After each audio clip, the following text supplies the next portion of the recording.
Hello, I'm Bud McCord. I'm here in Brazil, South America. It is November 12th, 2021. I hope you're already focused on Jesus.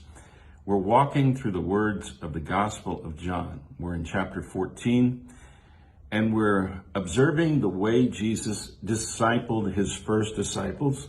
And I believe that is the way that he's discipling me. He's discipling you. He doesn't have different strategies for people around the world. He has one strategy, and that strategy is called Jesus. It's hearing him. It is seeing him. Let me back up. Seeing him, hearing him, loving him, and living him. This is the path for every single believer. Let me read the passage that reinforces this idea, and we'll think together for a few minutes this morning. I hope you have a great day in Jesus.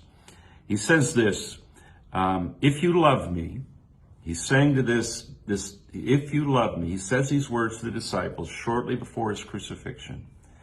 He has already told them that if they see him, they've seen the Father. He's already told them that they will be able to do greater works than he has done, or at least more of the works that he has done than he did. And I think that what he's saying to these people here is you have a choice to make. And there is always this choice that we have to enter into with Jesus. Jesus is an invitation to. He is a calling of God for us to come into the light. He is God among us so that we can see the grace and the truth. He is God's invitation for humanity to return. Not only to return, but to be restored, to be forgiven, and to be a participant in the glory of God and the will of God. He says, if you love me. Remember I said that discipleship involves seeing Jesus, hearing Jesus, loving Jesus, and living Jesus. But how do you express your love to Jesus?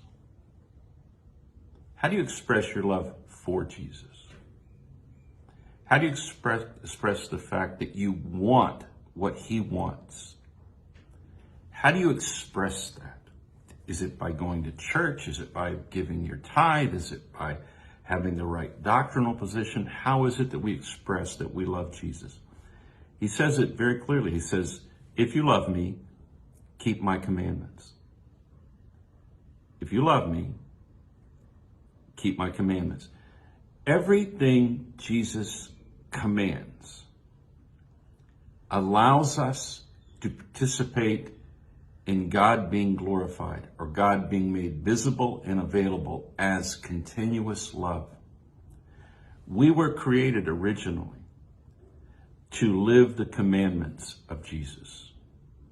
The commandments of Jesus didn't come about when he came into this world as a baby.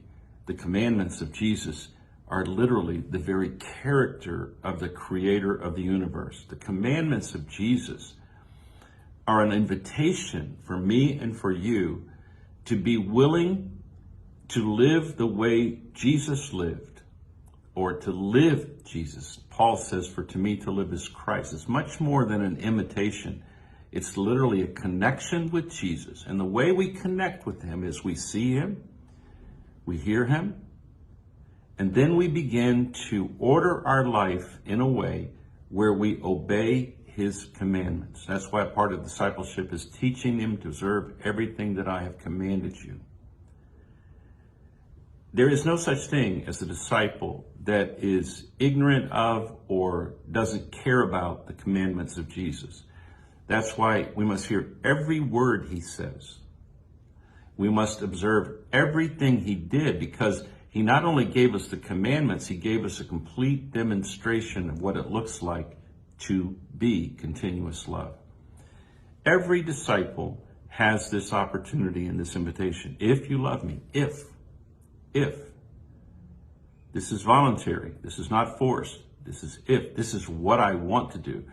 Often when I'm with Christians and we talk about the commandments of Jesus, they feel like the commandments are something that God gave up on in the Old Testament. Oh, he made a lot of rules and regulations back then.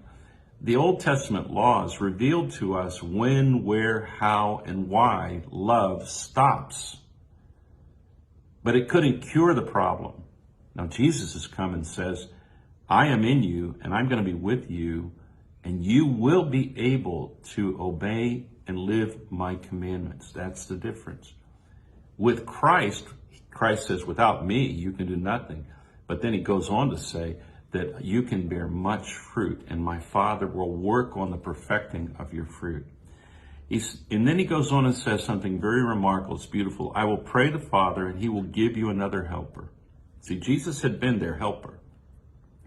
He has been their support. He has been their blessing.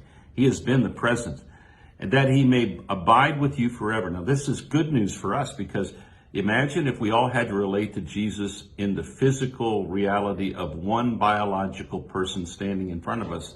The line would be billions of people long, and you wouldn't have 10 minutes with Jesus. So he says, no, I'm changing the plan. I'm completing the work that I was sent here to do. And now I am going to move this operation of who I am and what I said and what I want. And my life is going to be in your life, just like the Father's life was in me, he would say to us. He says, I will pray the Father, he will give you another helper that he may abide with you forever. Now, this is not a temporary fix. The Holy Spirit of God is the manifestation that the Trinity is in us. The Father and the Son are in us, and we feel this moving of God in us by the wind of the Spirit. The Spirit of truth, whom the world cannot receive, because it neither sees him nor knows him. But you do know him, for he dwells with you and will be in you. I will not leave you orphans, I will come to you. Here's a thought I want to leave with you today for you to meditate on is, every Christian can see, hear with understanding, hear, love, obey the commands of Jesus, and live Jesus. It's something every Christian can do. But a non-Christian, a person who has not received Jesus, cannot do those four things. They cannot see Jesus. They're blind to who he really is. They cannot hear him, not hear him with the intent of truly obeying and cooperating. They cannot love because they may try, if they don't really have Jesus first in their life, if they're not really falling in love with Jesus, they cannot just pick up the Bible and start obeying the Sermon on the Mount. They first have to deny themselves, as Jesus would say. They would have to completely reorient what they see, what they hear, what they live, and who they live, which is Jesus.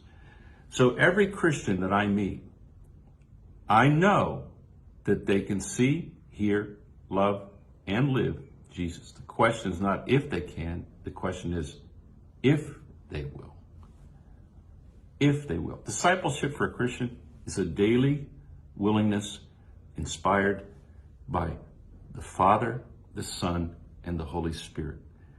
Everything that we need to live Jesus is already ours in this connection to the Father, the Son, and the Spirit.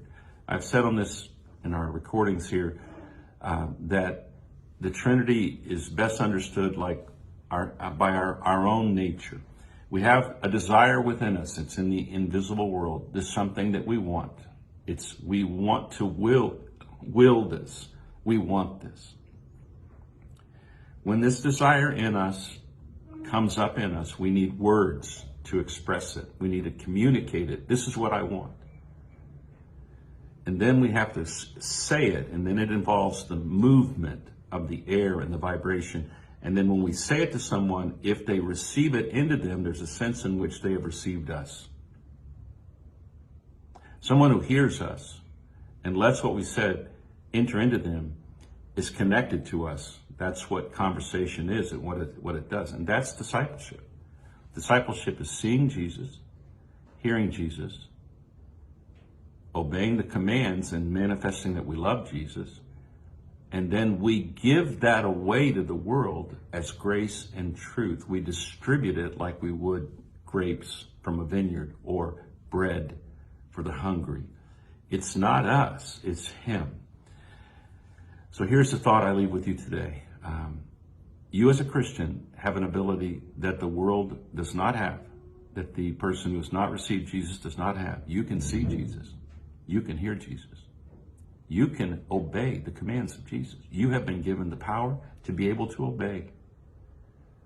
And you can create an effect in this world where the Holy Spirit takes what you have seen, what you have heard, what you love, and manifest it out into the world as grace and truth. And we continue the work of Jesus as we move through life. Hey, have a great day. Hope these thoughts were meaningful to you. They're certainly meaningful to me. And I'm so glad I can see, hear, love, and live Jesus. God bless you.